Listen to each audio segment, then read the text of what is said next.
প্রিয় শিক্ষার্থীরা, নিশ্চয়ই তোমরা ভালো আছো। অনেক দিন পর আবার দেখা, তোমার ঈদের পরে দেখা, আবার ঈদোত্তর তোমাদেরকে শুভেচ্ছা। আমরা রসায়নের দ্বিতীয় পত্র, অর্থাৎ এটি কিন্তু একাদশ দ্বাদশ সবার জন্য এটি প্রযোজ্য, এবং আমরা দ্বাদশ শ্রেণীর কিন্তু এখন ক্লাস নিচ্ছি।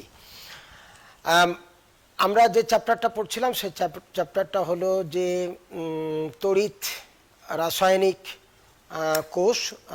সেই কোষের আমরা তড়িৎ রাসায়নিক কোষের দুটি ভাগ আমরা পড়েছিলাম। একটি হলো ইলেকট্রোলাইটিক সেল, মানে তড়িৎ বিশ্লেষণ কোষ, এবং তড়িৎ বিশ্লেষণ কোষের মধ্যে আমাদের যে আমরা তড়িৎদ্বার চিনেছিলাম, আমরা তড়িৎ বিশ্লেষণ চিনেছিলাম। তারপরে আমরা কিভাবে একটি বিক্রিয়া স্বতঃস্ফূর্তভাবে ঘটবে না, তার জলীয় দ্রবণে বা তার গলিত দ্রবণে আমরা বিদ্যুৎ বাইরে থেকে সোর্স থেকে বিদ্যুৎ চালনা করে তাকে ডিকম্পোজ করেছি, অর্থাৎ বিশ্লেষণ করেছি। এগুলো আমরা দেখেছি, এবং শেষ পর্যন্ত আমরা এটি দেখেছিলাম যে ফ্যারাডের সূত্র আমরা দেখেছিলাম, প্রথম সূত্র এবং দ্বিতীয় সূত্র। এবং ফ্যারাডের সূত্র থেকে আমরা পরিমাণগতভাবে অ্যানোডে বা ক্যাথোডে, অ্যানোডে তো দ্রবীভূত হয়, ক্যাথোডে সঞ্চিত হয়, এই পদার্থের পরিমাণ মানে পরিমাণগতভাবে কিভাবে আমরা নির্ণয় করব সেই পর্যন্ত আমরা দেখেছিলাম। আমরা সেখানে শুধু মৌখিকভাবে কিছু ইকুয়েশন আমরা দিয়েছিলাম, কিন্তু অঙ্কটা আমরা করিনি। আজকে আমরা এখান থেকে 2-3টা অঙ্ক করে আমরা নেক্সট স্টেজে আমরা যাব। তোমরা নিশ্চয় স্লাইডে দেখতে পাচ্ছ অঙ্ক। আমরা বলেছিলাম যে ফ্যারাডের প্রথম সূত্র বলেছিলাম যে কোনো তড়িৎ বিশ্লেষ্য পদার্থের দ্রবণের মধ্য দিয়ে বিদ্যুৎ যদি চালনা করা হয়, তাহলে অ্যানোডে দ্রবীভূত বা ক্যাথোডে সঞ্চিত পদার্থের পরিমাণটা হবে প্রবাহিত বিদ্যুতের সমানুপাতিক। অর্থাৎ যত পরিমাণ বিদ্যুৎ আমরা চালনা করব কন্টিনিউয়াসলি, মানে এটা কনস্ট্যান্টলি কিন্তু যেতে হবে। একবার যদি এই চার্জের কম বেশি হয়ে যায় কিন্তু এটা হবে না। তাহলে এই আমরা বললাম যে কোনো তড়িৎ বিশ্লেষ্য পদার্থের মধ্য দিয়ে যে পরিমাণ বিদ্যুৎ আমরা চালনা করব, অর্থাৎ বিদ্যুতের সমানুপাতিক হবে, অর্থাৎ চার্জের সমানুপাতিক হবে দ্রবীভূত বা পদার্থের গলিত পদার্থের পরিমাণ। অর্থাৎ কোনো তড়িৎদ্বারে যদি দ্রবীভূত বা সঞ্চিত পদার্থের পরিমাণ ডাব্লু হয়, তাহলে ডাব্লু প্রপোর্শনাল টু কিউ। এই কিউ হলো চার্জ। এটাকে আমরা এই চার্জকে আমরা প্রকাশ করেছিলাম কিউ দিয়ে আমরা পেয়েছিলাম W equal to Z Q. আর কিউটা হলো, যদি কিউটা কিছুই না, যে 1 অ্যাম্পিয়ার বিদ্যুৎ 1 সেকেন্ড ধরে আমরা চালনা করলে তাহলে 1 কুলম চার্জ হবে। তাহলে আমরা যদি আই অ্যাম্পিয়ার বিদ্যুৎ টি সময় ধরে চালনা করি, তাহলে কিউ ইকুয়াল টু আইটি। তাহলে আমরা 1 কুলম বিদ্যুৎ চার্জ বলতে কি বুঝবো, যে 1 সেকেন্ড ধরে যদি কোনো তড়িৎ বিশ্লেষ্য পদার্থের মধ্য দিয়ে যদি 1 অ্যাম্পিয়ার বিদ্যুৎ চালনা করি, তাহলে সেই বিদ্যুতের পরিমাণটা হবে 1 কুলম। তাহলে আমরা যদি টি সেকেন্ড ধরে যদি আই অ্যাম্পিয়ার বিদ্যুৎ চালনা করি, তাহলে কিউ ইকুয়াল টু হবে আইটি। দিয়ে আমরা পেয়েছিলাম জেড ইকুয়াল টু আইটি। আবার জেডটাকে আমরা বলেছিলাম তড়িৎ রাসায়নিক তুল্যাঙ্ক। এটা আমরা তড়িৎ রাসায়নিক তুল্যাঙ্কটা হবে যে এ বাই এন এফ আইটি। অর্থাৎ এটা হলো তড়িৎ রাসায়নিক তুল্যাঙ্ক হলো জেড ইকুয়াল টু হলো এ বাই এন এফ। অর্থাৎ এটা হলো পারমাণবিক ভর, যে পদার্থটি জমা হবে বা দ্রবীভূত হবে, বা যে আয়নটি কপার আয়ন, ধরো কপার ধাতু হিসাবে দ্রবীভূত, তার পারমাণবিক ভর। এনটা হলো ধাতু জমা হবে কি করে, ইলেকট্রন গ্রহণ করে। অর্থাৎ এটা তার ইলেকট্রনের সংখ্যা বা যোজনী, আমরা বলবো আয়নের যোজনী। এটা আয়নের যোজনী, এখানে 2। আয়নের যোজনী। আর এফটা হলো ফ্যারাডে, আমরা 96,500। এই ফর্মুলার সাহায্য আমরা করতে পারি, ফ্যারাডের সূত্রের সাহায্যে, অথবা আমরা বলেছিলাম যে ইকুয়েশন থেকে আমরা করতে পারি। তুমি তোমার ইচ্ছা, তুমি যেভাবে করবা। তো আমি ইকুয়েশন থেকে আমরা দেখাই, এই স্লাইডে নিশ্চয় দেখতে পাচ্ছ 2-3টা অঙ্ক আছে, আমরা এই 2-3টা অঙ্ক করে নিই। যে প্রথম অঙ্কটা দেখো, 0.5 অ্যাম্পিয়ার বিদ্যুৎ, আগে বলে নি মিলি অ্যাম্পিয়ার, অ্যাম্পিয়ার। মিলি অ্যাম্পিয়ারটা ছোট একক, এটা হলো বড় একক, অর্থাৎ 1000 মিলি অ্যাম্পিয়ার সমান সমান 1 অ্যাম্পিয়ার। তাহলে মিলি অ্যাম্পিয়ারে যদি দেওয়া থাকে, আমরা অ্যাম্পিয়ারে প্রকাশ করবো 1000 দ্বারা ভাগ করে। আমরা দেখো 0.5 অ্যাম্পিয়ার তড়িৎ 10 মিনিট ধরে চালনা করছি কপার সালফেট দ্রবণের মধ্য দিয়ে। এই কপার সালফেট দ্রবণ, এই কপার সালফেট দ্রবণের মধ্য দিয়ে আমরা এখানে অ্যানোড ক্যাথোড থাকবে, ব্যাটারির সাথে এটা যুক্ত থাকবে, এই ব্যাটারির সাথে যুক্ত। এই কপার সালফেট দ্রবণে কতটুকু কপার এই ক্যাথোডে জমা হবে, এই অঙ্ক আমরা কত অ্যাম্পিয়ার বিদ্যুৎ চালনা করছি, এত অ্যাম্পিয়ার বিদ্যুৎ কত মিনিট ধরে, 10 মিনিট ধরে। তাহলে কপার আয়ন জমা হবে। কপার আয়ন এই যে ক্যাথোডে যে ইলেকট্রন গ্রহণ করে কপার ধাতু হিসাবে জমা হবে। তাহলে আমরা Cu2+ যোগ হলো 2E, তাহলে কপার ক্যাথোডে জমা হবে কয়টি ইলেকট্রন গ্রহণ করে, 2টি ইলেকট্রন গ্রহণ করে। অর্থাৎ চার্জের যদি আমরা হিসাব করি কত চার্জ সে গ্রহণ করবে, তাহলে আমরা বলেছিলাম যে এটা 63.5, এটা তার পারমাণবিক ভর, এত গ্রাম কপার 2 মোল ইলেকট্রন। কয় মোল ইলেকট্রন? 2 মোল। তাহলে মানে 2 ফ্যারাডে। আমরা বলেছিলাম 1 মোল ইলেকট্রনের চার্জ, 1 মোল ইলেকট্রনের চার্জ, অর্থাৎ 1 মোল ইলেকট্রন 96,500 কুলম্ব বিদ্যুৎ চার্জ সে বহন করে, অর্থাৎ 2 ফ্যারাডে। তাহলে 2 × 96,500 এত কুলম্ব, আর 63.5, অর্থাৎ 63.5 গ্রাম কপার জমা করতে লাগে এত কুলম্ব বিদ্যুৎ চার্জ। 63.5 গ্রাম কপার ক্যাথোডে জমা করতে লাগে এত কুলম্ব বিদ্যুৎ চার্জ, 2 মোল ইলেকট্রন। তাহলে এখন দেখো কত অ্যাম্পিয়ার বিদ্যুৎ, এত অ্যাম্পিয়ার বিদ্যুৎ এত মিনিট ধরে চালনা করছি। তাহলে এখান থেকে আমরা Q = IT, I কত 0.5 আর 10 মিনিট, এটা আমরা সেকেন্ড ধরে, সেকেন্ড 60, অর্থাৎ 300 কুলম্ব। অর্থাৎ অঙ্কটা আরো সহজ হয়ে গেল যে এত কুলম্ব আমরা, এত কুলম্ব বিদ্যুৎ চার্জ আমরা দিচ্ছি এই কপার সালফেট দ্রবণে। তাহলে কতটুকু কপার জমা হবে, এত কুলম্ব বিদ্যুৎ চার্জ যদি আমরা প্রবাহিত করি কপার সালফেট দ্রবণে, তাহলে ক্যাথোডে কতটুকু কপার জমা হবে। তো আমার জানা আছে যে এত কুলম্ব বিদ্যুৎ চার্জ যদি আমি দেই তাহলে এত গ্রাম কপার জমা হয়। অতএব 1 কুলম্ব যদি চার্জ দেই কত জমা হবে, 300 কুলম্ব চার্জ দিলে কত জমা হবে। তাহলে আমরা সমীকরণ থেকে কি পেলাম, 2 × 96,500 কুলম্ব জমা করে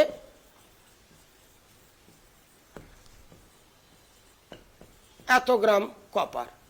অতএব 300 কুলম্ব জমা করে কত, 63.5 × 300 ডিভাইডেড বাই 2 × 96,500, অর্থাৎ এটা হবে 0.0954 গ্রাম, এত গ্রাম কপার জমা হবে।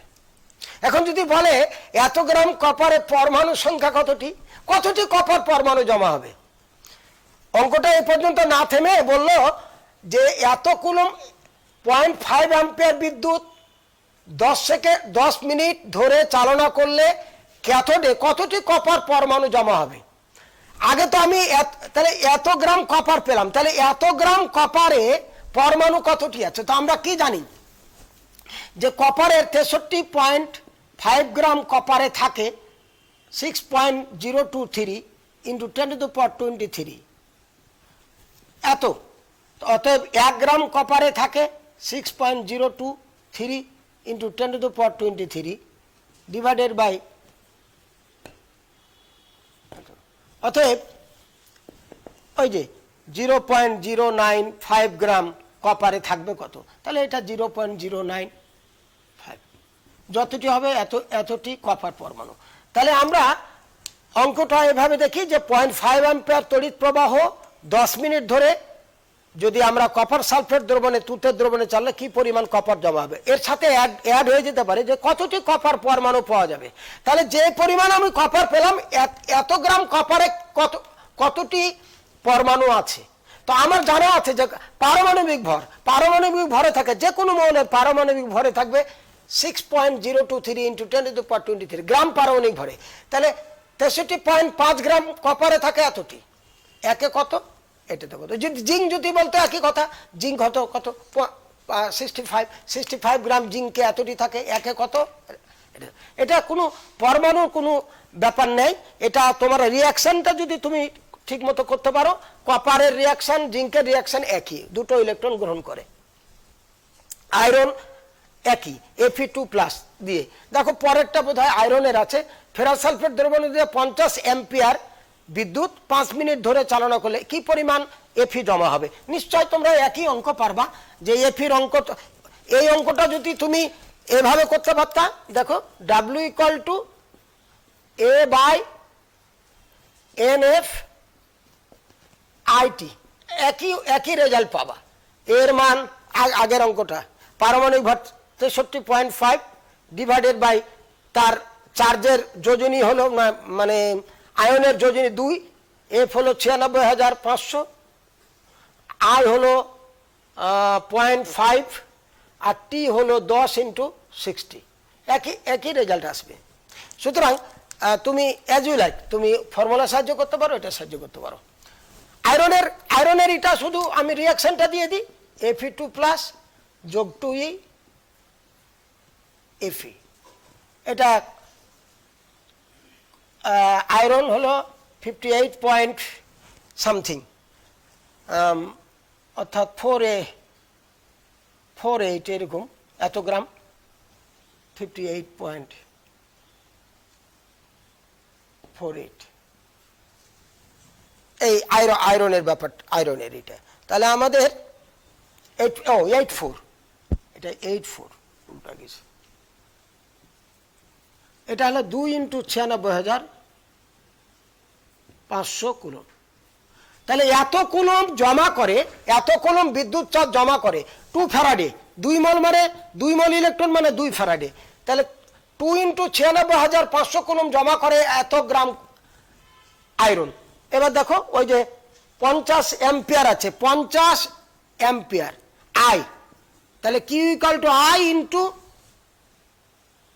5 মিনিট, তাহলে 5 ইন্টু 60 সেকেন্ড করতে হবে, তাহলে তো হয়ে গেল অঙ্ক। তাহলে এত কুলম জমা করে এত গ্রাম, অথবা 1 কুলম জমা করে কত গ্রাম, এত কুলম জমা করে কত গ্রাম, অঙ্ক হয়ে গেল আমাদের।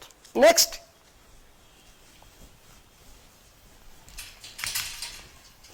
দেখো ক্রোমিয়াম সালফেট, যেটাকে আমরা বলি ক্রোমিক সালফেট।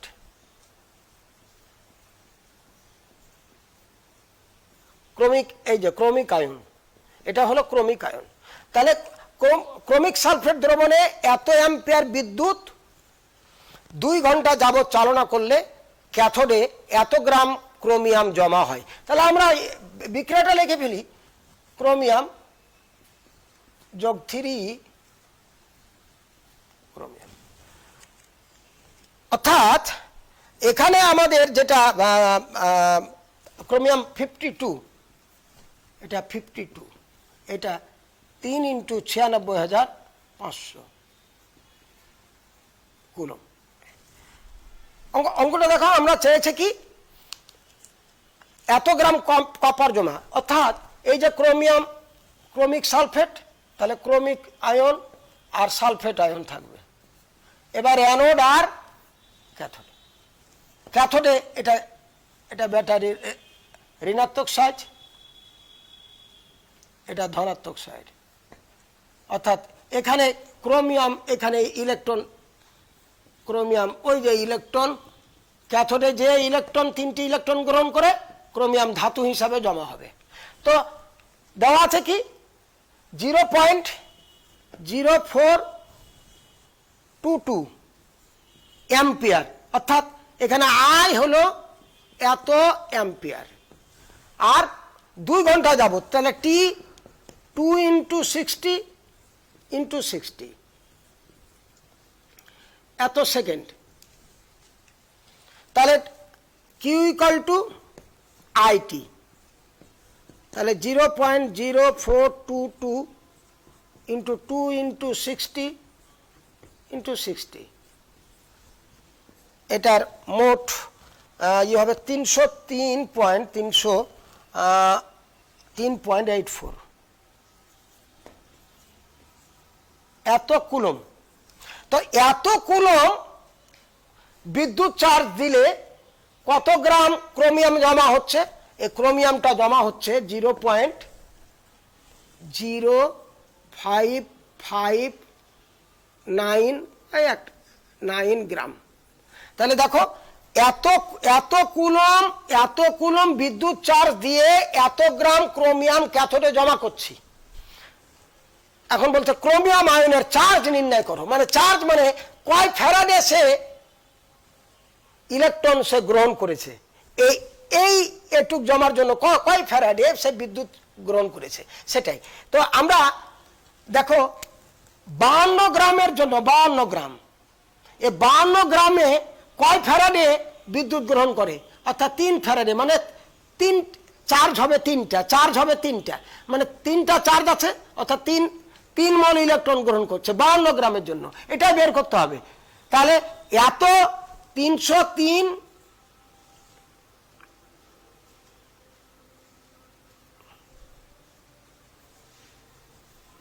0.0559 গ্রাম কপার না ক্রোমিয়াম জমা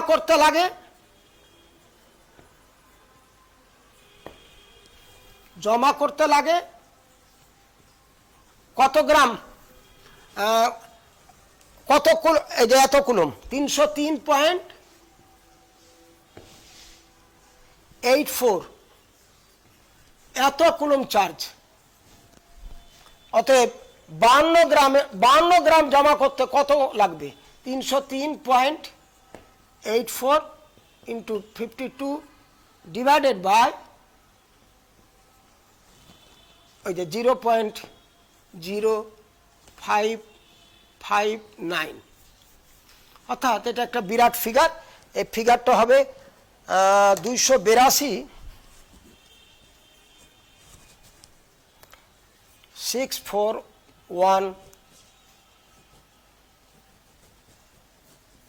এত কুলম।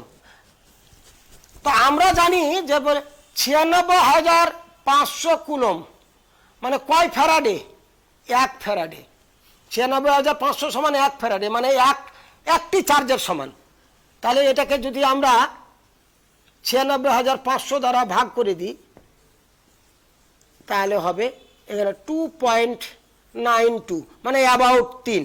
তাহলে চার্জ হবে, অতএব ক্রোমিয়ামের চার্জ হবে +3 বা 3+, চার্জ হবে 3+। তাহলে এত আমরা জানি 96,500 কুলম মানে কয় মল ইলেকট্রনের সমান? 1 মল ইলেকট্রনের সমান, মানে একটি ইলেকট্রনের চার্জের সমান। তাহলে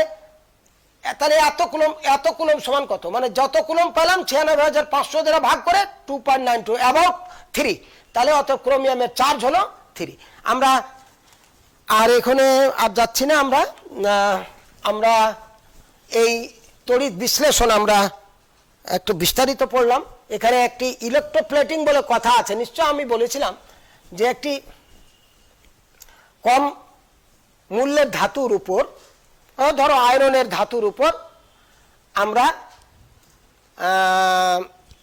আয়রনকে মানে ডেকোরেট করতে, আয়রনের চামচকে মানে বাজারে বিক্রি করতে, ওর উপর আমরা নিকেলের ক্রোমিয়ামের, এই সমস্ত আমরা প্রলেপ দিই আমরা। তখন সেক্ষেত্রে আমরা তড়িৎ বিশ্লেষণের একটা প্রয়োগ দেখবো। তো ধরো এটা মনে করো তোমার একটা চামচ, আয়রনের একটা চামচ, এখানে নিকেলের দণ্ড দেবো। এটা নিকেলের দণ্ড, নিকেল তো চকচকে, নিকেলের যদি এর উপর প্রলেপ দিই তাহলে এটার এর লংজিভিটি বেড়ে যাবে, এটা দেখতে সুন্দর হবে, বাজারে বিক্রি হবে, মসৃণ হবে। তখন ব্যাটারির ঋণাত্মক প্রান্তের সাথে যুক্ত করা হয় এটাকে, অর্থাৎ এটাই হলো ক্যাথোড, আর ধনাত্মক প্রান্তের সাথে যুক্ত করা অর্থাৎ এটা হলো অ্যানোড। আর এখানে নিকেল সালফেট দ্রবণ নেওয়া হয়। তোমরা জানো অ্যানোড দ্রবীভূত হয়, তাহলে নিকেলের দণ্ড থেকে নিকেল পরমাণু নিকেল আয়ন হিসাবে দ্রবণে চলে আসে নিকেল। আর এখানে নিকেল আর তড়িৎ বিশ্লেষণ নিকেল সালফেট দ্রবণ আছে আগে থেকে। আর নিকেল দণ্ড থেকে নিকেল আয়ন একটি, সবসময় মনে রাখবা যে একটা ধাতুকে, এরকম একটা ধাতুকে ধরো নিকেলকে তার আয়নের দ্রবণে যে কোনো নিকেল নাইট্রেট বা নিকেল সালফেট বা নিকেল ক্লোরাইড দ্রবণে যদি ডুবিয়ে দিই, তাহলে ধাতব দণ্ড থেকে ধাতব পরমাণুগুলো ইলেকট্রন ছেড়ে আয়ন হিসাবে দ্রবণে চলে আসে। ধাতব পরমাণুগুলো ইলেকট্রন ছেড়ে আয়ন হিসাবে দ্রবণে আসে। তাহলে এই দণ্ড থেকে নিকেল আয়নগুলো আসবে। এই নিকেল আয়নের আগে থেকে কিন্তু নিকেল সালফেটের নিকেল আয়ন আছে, তাহলে এর ঘনত্ব বেড়ে যাচ্ছে। এই আয়নগুলোর আবার অপোজিট একটি বৈশিষ্ট্য আছে, যে এই যে এখান থেকে কি আসলো নিকেল আয়ন ইলেকট্রন ছেড়ে, মানে ডি ইলেকট্রনেশন, মানে ইলেকট্রন ত্যাগ করে। আবার এই আয়ন আবার ইলেকট্রন গ্রহণ মানে চার্জ মুক্ত হওয়ার জন্য ক্যাথোডে মানে কি ইলেকট্রনের সমাহার, ওই ক্যাথোডে যাবে। ক্যাথোডে যেয়ে সে চার্জ মুক্ত দিয়ে নিকেল হবে। অর্থাৎ এই চামচের উপর, লোহার চামচের উপর নিকেলের তখন প্রলেপ পড়বে। তাহলে আমরা যখন একটি ধাতুর উপর আরেকটা ধাতুর প্রলেপ দিব, তাহলে যে ধাতুর প্রলেপ দিব সেটি অবশ্যই এই ধাতুর চাইতে এই ধাতুটা অ্যাক্টিভ হতে হবে, অর্থাৎ রিঅ্যাক্টিভ হতে হবে। অর্থাৎ এটাকে বলবো যে সক্রিয়তা, যে ধাতুর সারি আছে, যে ধাতুটা উপরে থাকবে সে ধাতুর কিন্তু প্রলেপ দিব আমরা। তাহলে এখানে নিকেল সালফেট দ্রবণে নিকেল দণ্ড ডুবিয়ে দিলাম, আর ওই যে আমরা লোহার যে চামচ আছে সেখানে আমি ইলেকট্রোপ্লেটিং করব। এবার কোনটাকে ক্যাথোডে জমা হবে, তাহলে নিশ্চয়ই লোহার চামচটাকে আমরা ব্যাটারির আউটিং যে সোর্স, আমরা বিদ্যুতের যে সোর্স তার ঋণাত্মক টার্মিনাল যে আছে সেখানে ঋণাত্মক প্রান্ত আছে তার সাথে যুক্ত করব।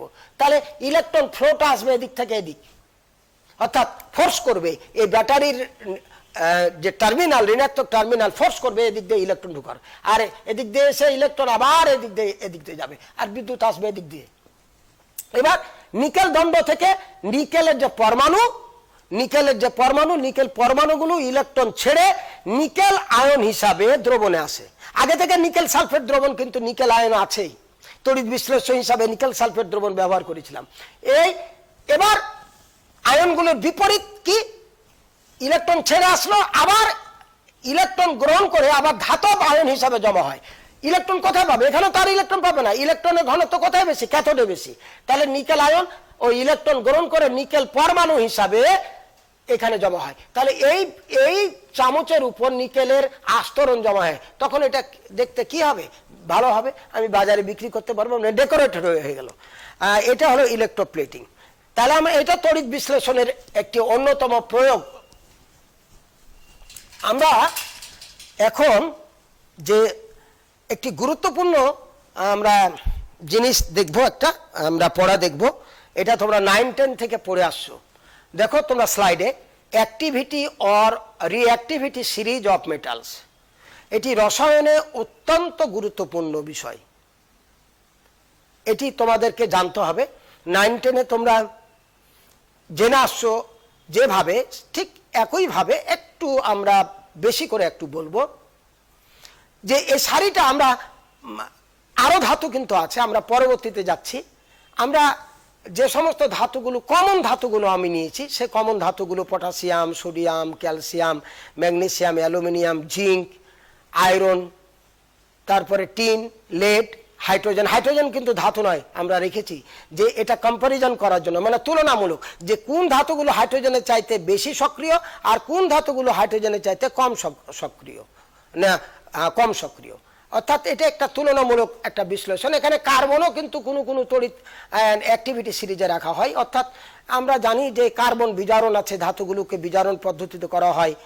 হাইড্রোজেনে যারা নিচে আছে তারাকে বিভিন্ন স্ববিজারণ পদ্ধতিতে করা হয় বা হাইড্রোজেন দ্বারা বিজারিত করা হয়। তো আমরা দেখব ধাতব অক্সাইডকে যে কার্বন দ্বারা বিজারিত করিয়া ধাতু উৎপাদনের পদ্ধতিকে বলা হয় কার্বন বিজারণ। সেটি পরে আসছি আমরা, যে ধাতুর সক্রিয়তা সারি আমরা কেন আমাদের কাছে সবচাইতে গুরুত্বপূর্ণ, আর এই সারিটা কেন কিভাবে বা তৈরি করা হলো। আমরা নিশ্চয় তোমরা 9-10-এ শুনেছ যে যে ধাতুর জারণ ক্ষমতা বেশি, অর্থাৎ যে ধাতুটি ইলেকট্রন খুব সহজে ত্যাগ করে, সেই ধাতুটি অধিক সক্রিয়। তাহলে দেখো পটাশিয়াম, সোডিয়াম, তাহলে পটাশিয়াম আগে এই ইলেকট্রন আগে ত্যাগ করবে সোডিয়ামের আগেই। আবার দেখো জিঙ্ক, কপার, দেখো জিঙ্ক হাইড্রোজেনের উপর আছে আর কপার আছে হাইড্রোজেনের নিচে। জিঙ্ক আর কপার দুটো ধাতু, এই দুটো ধাতুর মধ্যে কে আগে দিবে? তাহলে জিঙ্ক এই তড়িৎ রাসায়নিক সারিতে যে ধাতুটি উপরে আছে, অর্থাৎ যাকে টপ মোস্টে রাখা হয়েছে, অ্যাপারেন্টলি টপ মোস্টে, তারা হলো ইলেকট্রন ছাড়ে। যারা ইলেকট্রন ছাড়ে তারাকে আমরা বলেছিলাম রিডিউসিং এজেন্ট, অর্থাৎ বিজারক পদার্থ। এটা আমি একটু ধীরে ধীরে বলছি, একটু ভালো করে শুনতে হবে। তাহলে তড়িৎ রাসায়নিক সারিতে নিশ্চয় তোমরা দেখতে পাচ্ছ যে ধাতুটি উপরে আছে তারা বেশি সক্রিয়। কি জন্য সক্রিয়? যে তারা ইলেকট্রন ছাড়ে, তারা সহজে ইলেকট্রন ছাড়ে। এখন ধরো জিঙ্ক, দেখো জিঙ্ক আছে আর আয়রন আছে, কে আগে ছাড়বে? দেখো জিঙ্ককে, আয়রনের উপরে জিঙ্ক আছে, তাহলে জিঙ্ক কিন্তু ইলেকট্রন আগে ছাড়বে, আয়রনের চাইতে বেশি সক্রিয়। এবার দেখো কপার আর আয়রন, দেখো কপার নিচে আছে, আয়রন এই সারির উপরে আছে, তাহলে এ ইলেকট্রন ছাড়বে। এই যে তুলনামূলক আমরা বিশ্লেষণ করছি, এটা কিসের ভিত্তিতে? এইগুলো অনেক ফ্যাক্টর এখানে কাজ করে। কেন আয়রনের চাইতে জিঙ্ক বেশি সক্রিয় বা কপারের চাইতে বেশি সক্রিয়, কেন জিঙ্কের চাইতে সোডিয়াম বেশি সক্রিয় বা টিনের চাইতে আয়রন বেশি সক্রিয়, এটির কারণ অনেক আছে। তার মধ্যে অন্যতম কারণ যেটা, সেটা হলো যে আমরা জানি যে স্টেবিলিটি, যে ইলেকট্রনিক যে কনফিগারেশন আছে, অর্থাৎ ইলেকট্রনিক যে বিন্যাস আছে, ইলেকট্রন বিন্যাসের যে স্থায়িত্ব, মানে এই reactivity of metals is due to the instability of electronic configuration। অর্থাৎ যে ইলেকট্রনিক যে বিন্যাস, এই ইলেকট্রন বিন্যাসের স্থায়িত্বের উপর এটা নির্ভর করবে। যে কম স্থায়ী তাহলে তাড়াতাড়ি ছাড়বে ইলেকট্রন, যে বেশি স্থায়ী সে কম, মানে সে তার ইলেকট্রন ত্যাগের ব্যাপারে তার যে প্রবণতা অপেক্ষাকৃত কম হবে। তার চাইতে যার আরো ইলেকট্রনিক কনফিগারেশন আরো রিচ, মানে হাই, সে কম ছাড়বে। তাহলে আমরা শিখলাম কি, যে ধাতু সমূহের যে সক্রিয়তা সারি আমরা তৈরি করা হয়েছে, এর বেসটা কি, মানে এর মূল ভিত্তিটা কি? মূল ভিত্তিটা হলো, প্রথমে আমরা বললাম যে এটার ইলেকট্রনিক বিন্যাস, যে স্টেবিলিটি, অর্থাৎ ইলেকট্রন বিন্যাসের স্থায়িত্ব। যে যার স্থায়িত্ব বেশি সে কম, তার স্থায়িত্ব কম সে আগে ইলেকট্রন ছাড়বে, যার স্থায়িত্ব বেশি সে অপেক্ষিত কম, মানে পরে ছাড়বে। এই তো ব্যাপার।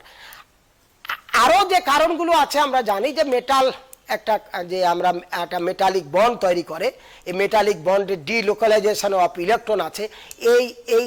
এই ইলেকট্রনগুলো যত ডিলোকালাইজড হবে, একটি ধাতব ল্যাটিসে অর্থাৎ ধাতব বন্ডে যখন যখন ধরো এটা সে একটা ধাতু কপার ধাতু, এই কপার ধাতু এখানে কি হয় যে এখানে যে ধাতব বন্ধন তৈরি হয়, এই ধাতব বন্ধনে এই যে পজিটিভ আয়নগুলো ডুবে থাকে, মনে করা হয় যে একটা ইলেকট্রন সমুদ্রে ডুবে থাকে, অর্থাৎ ইলেকট্রনগুলো ডিলোকালাইজড হয়ে থাকে। এইভাবে ওই ধাতব যে ল্যাটিসটি অর্থাৎ ধাতব যে বন্ধনটি সুদৃঢ় হয় যে যত ডিলোকালাইজড হবে ইলেকট্রন। আরেকটি কারণ হলো যে জিঙ্ক থেকে আমরা জিঙ্ক আয়ন পেলাম, ধরো জিঙ্ক থেকে জিঙ্ক আয়ন পেলাম,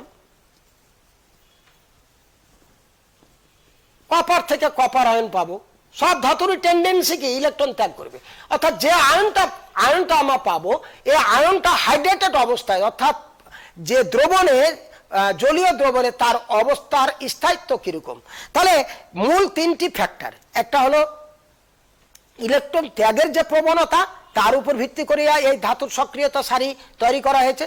দুই, যে ধাতব বন্ধন যে তৈরি হয়, ধাতব বন্ধনে এই যে ধাতু ধরো আয়রন দণ্ড, আয়রন পরমাণুগুলো ইলেকট্রন ছেড়ে আয়নে পরিণত হয়, অর্থাৎ ফেরাস আয়নে পরিণত হয়। কপার ইলেকট্রন ছেড়ে কপার 2+ আয়নে পরিণত হয়। এই যে ক্যাটায়নগুলো ইলেকট্রন সমুদ্রে মনে করা হয় যে তারা ডুব দিচ্ছে, এবং এই ইলেকট্রনগুলো সঞ্চারণশীল ডিলোকালাইজড, অর্থাৎ এই গোটা একটা মানে দুইটি বা তিনটি ক্যাটায়নকে না ঘিরে সমস্ত ক্যাটায়নকে কেন্দ্র করে তারা ডিলোকালাইজড হয়, মানে তারা সঞ্চারণশীল থাকে। এখানে যে যত সঞ্চারণশীল যত থাকবে সেই ধাতব বন্ধনটি বা সেই ধাতব যে ল্যাটিসটি তত সে শক্তিশালী হবে। আর একটা বললাম যে ইলেকট্রন ত্যাগ করে ধাতু যে ইলেকট্রন ত্যাগ করে যে জিঙ্ক 2+ হলো, ধরো জিঙ্ক 2+ হলো, এটা জলীয় দ্রবণে যে হাইড্রেটেড অবস্থায় থাকবে তার উপর স্থায়িত্বের উপর নির্ভর করছে এই ধাতু অ্যাক্টিভিটি। তো আমরা ইন্টারমিডিয়েটে এত দূর আমরা যাব না, আরও আছে অনেক কিছু কথা। আমরা শুধু জানবো যে activity of metal is due to the stability due to the instability of electronic configuration। যে ইলেকট্রনিক কনফিগারেশন অর্থাৎ ইলেকট্রনের যে ইলেকট্রন বিন্যাসের সুস্থিতির উপর ভিত্তি করে এই অ্যাক্টিভিটি সিরিজটা সাজানো হয়েছে। যে ধাতুগুলো যত উপরে আছে তারা তত বেশি সক্রিয়, অর্থাৎ তত রিডিউসিং এজেন্ট। মানে কি, মানে বিজারক কারা? বিজারক মানে যারা ইলেকট্রন ছাড়ে, ইলেকট্রন কি করে? প্রদান করে। ধরো সোডিয়াম আর জিঙ্ক, কে ইলেকট্রন প্রদান করবে আগে? কে বেশি স্ট্রং রিডিউসিং এজেন্ট? তাহলে সোডিয়াম আগে ইলেকট্রন ত্যাগ করবে, সোডিয়াম আয়ন +1। তাহলে জিঙ্কের চাইতে সোডিয়াম বেশি শক্তিশালী কি বিজারক পদার্থ, এজন্য তার ইলেকট্রন ত্যাগের প্রবণতা তার বেশি, জিঙ্ক অপেক্ষাকৃত কম। আবার জিঙ্ক আবার আয়রনের কাছে আবার হিরো, যে জিঙ্ক এর চাইতে বেশি শক্তিশালী রিডিউসিং এজেন্ট, অর্থাৎ বেশি শক্তিশালী বিজারক পদার্থ। তাহলে জিঙ্ক 2+ যোগ 2E। তাহলে আমরা শিখলাম যে ধাতুর সক্রিয়তা সারি যে ধাতুগুলো টপমোস্টে আছে, উপরের দিকে আছে, তারা উত্তম বিজারক পদার্থ, কারণ যে তারা সহজে ইলেকট্রন ত্যাগ করে। আর যারা নিচে আছে তারা মানে অ্যাপারেন্টলি মানে আমরা বলবো তুলনামূলকভাবে যারা নিচে আছে, ধরো হাইড্রোজেনে যারা নিচে আছে তারা কিন্তু কম শক্তিশালী রিডিউসিং এজেন্ট, মানে তারা বিজারকের চাইতে তাদের আয়নগুলো জারক হিসাবে কাজ করে। আমরা একটি জানলাম যে ধাতুর সক্রিয়তা সারির থেকে আমরা প্রেডিক্ট করতে পারছি, একটা ধারণা নিতে পারছি যে ধাতুগুলো উপরে তারা বিজারক হিসাবে কাজ করে, আর যারা নিচে অ্যাপারেন্টলি যারা নিচে তুলনামূলকভাবে যারা নিচে তারা কম বিজারক, অর্থাৎ তাদের আয়নগুলো জারক হিসাবে কাজ করে, বিজারক হিসাবে কাজ করে। আমরা একটু আসি, দেখো 1 নম্বর আমরা তাহলে কি শিখলাম, যে এখান থেকে আমরা প্রেডিক্ট করতে পারলাম যে জারক ও বিজারক হিসাবে, জারক ও বিজারক হিসাবে আমরা জানতে পারলাম যে কোনটি জারক হতে পারে, কোনটি বিজারক হতে পারে। এটি আমরা একটি জানলাম। যে নাম্বার 2 আমরা জানলাম, দেখো যে সমস্ত ধাতু হাইড্রোজেনের উপরে আছে। আমরা নেক্সট স্লাইডে যাই।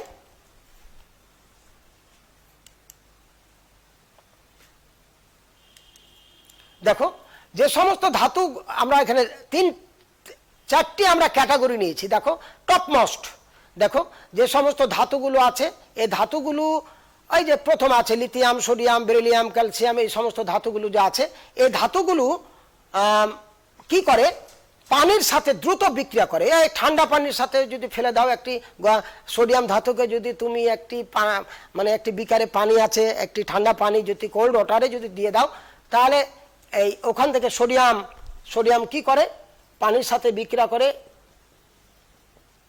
সোডিয়াম হাইড্রোক্সাইড আর হাইড্রোজেন, অর্থাৎ এই যে হাইড্রোজেন মুক্ত করে। এরা ঠান্ডা পানির সাথে বিক্রিয়া করে। আবার অ্যাসিডের সাথেও বিক্রিয়া করে এরা সোডিয়াম ক্লোরাইড যোগ হলো হাইড্রোজেন মুক্ত করে। তাহলে 1 নম্বরে আমরা বলছি যে 1 নম্বরে যারা লিথিয়াম, সোডিয়াম, ক্যালসিয়াম, এই সোডিয়াম পর্যন্ত আমরা দেখব যে এরা কোল্ড ওয়াটারের সাথে বিক্রিয়া করবে, আবার অ্যাসিড থেকে হাইড্রোজেন কি করবে, মুক্ত করবে। 2 নম্বর যেটা আছে, দেখো যে এরা হট ওয়াটারের সাথে বিক্রিয়া করবে, কোল্ড ওয়াটারের সাথে বিক্রিয়া করবে না, মানে স্টিমের সাথে বিক্রিয়া করবে এবং অ্যাসিড থেকে হাইড্রোজেন সরাবে। এই গ্রুপে আছে আমাদের আছে জিঙ্ক আছে, অ্যালুমিনিয়াম আছে, এগুলো আছে। ধরো জিঙ্ক যোগ পানি, স্টিম, এখানে কিন্তু ঠান্ডা পানির সাথে বিক্রিয়া করবে না, জিঙ্ক হাইড্রোক্সাইড যোগ হলো হাইড্রোজেন। পানিকে আমরা এইভাবে লিখি। আবার জিঙ্ক এই সেলে যদি দিয়ে দিই, তাহলে জিঙ্ক ক্লোরাইড হাইড্রোজেন, এই যে হাইড্রোজেনকে কি করছে, প্রতিস্থাপন করছে। মানে তাহলে হাইড্রোজেনের চাইতে বেশি কে, হাইড্রোজেনের চাইতে সে বেশি সক্রিয় কে, জিঙ্ক। এখানে হাইড্রোজেনের চাইতে সক্রিয় কে, সোডিয়াম। এই জন্য হাইড্রোজেনের যারা উপরে আছে, তারা কোনো অ্যাসিড থেকে হাইড্রোজেনকে কি করতে পারে, প্রতিস্থাপন করতে পারে। পানি থেকে হাইড্রোজেনকে কি করতে পারে, প্রতিস্থাপন করতে পারে। এবার 3rd নাম্বার আছে, দেখো আয়রন, জিঙ্ক, এরা মডারেট। এরা শুধু হাইড্রোজেন এরা কি বলে যে অ্যাসিড থেকে কি করে, হাইড্রোজেনকে তারা কি করে, মুক্ত করতে পারে।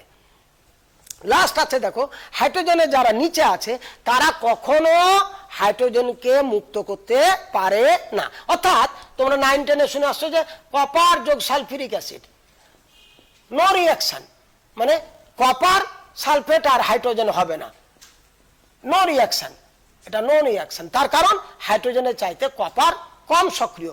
কি বিবেচনায়, যে ওই যে ইলেকট্রন দেওয়ার ক্ষেত্রে। তাহলে ইলেকট্রোপজিটিভ মানে কি, তড়িৎ ধনাত্মকতা। কার তড়িৎ ধনাত্মকতা বেশি, হাইড্রোজেনের তড়িৎ ধনাত্মকতা বেশি। হাইড্রোজেন সহজে ইলেকট্রন ত্যাগ করে হাইড্রোজেন আয়নে পরিণত হয়, যেটা কপার পারে না।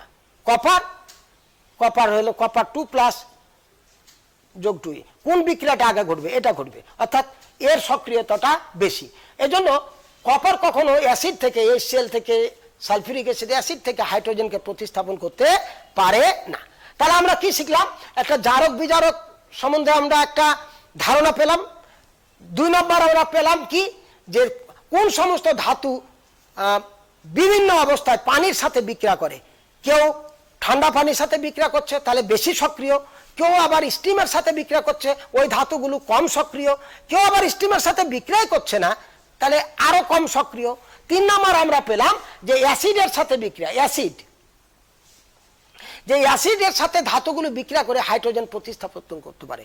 যে প্রথমে লিথিয়াম থেকে সোডিয়াম পর্যন্ত অ্যাসিড কুইকলি করবে, তারপর আছে মডারেটলি করবে, তারপরে আছে আরো কম করবে। আর হাইড্রোজেনে যারা নিচে আছে, copper, mercury, silver, platinum, gold, এরা কখনো অ্যাসিড থেকে হাইড্রোজেন প্রতিস্থাপিত করতে পারবে না, বা পানি থেকে তো পারবে না, পানি থেকেও পারবে না, অ্যাসিড থেকেও পারবে না। তাহলে আমরা জানলাম অ্যাসিড থেকে হাইড্রোজেন মুক্ত। 4 নম্বর যেটা দেখব সেটা হলো ওয়ান ডিসপ্লেসমেন্ট রিঅ্যাকশন, মানে একটা ধাতু আরেকটা ধাতুকে প্রতিস্থাপন করবে, একটা ধাতু আরেকটা ধাতুকে প্রতিস্থাপন করবে। এটাও একটা জারণ বিজারণ বিক্রিয়া, কিন্তু রেডক্স বিক্রিয়া। ধরো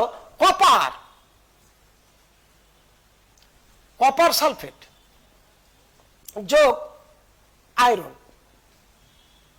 এবার কপারের চাইতে আয়রন অধিক সক্রিয়, আয়রন কিন্তু উপরে আছে, অর্থাৎ আয়রন তার ইলেকট্রোপজিটিভিটি তার বেশি, অর্থাৎ ইলেকট্রোনেগেটিভিটি তার কম।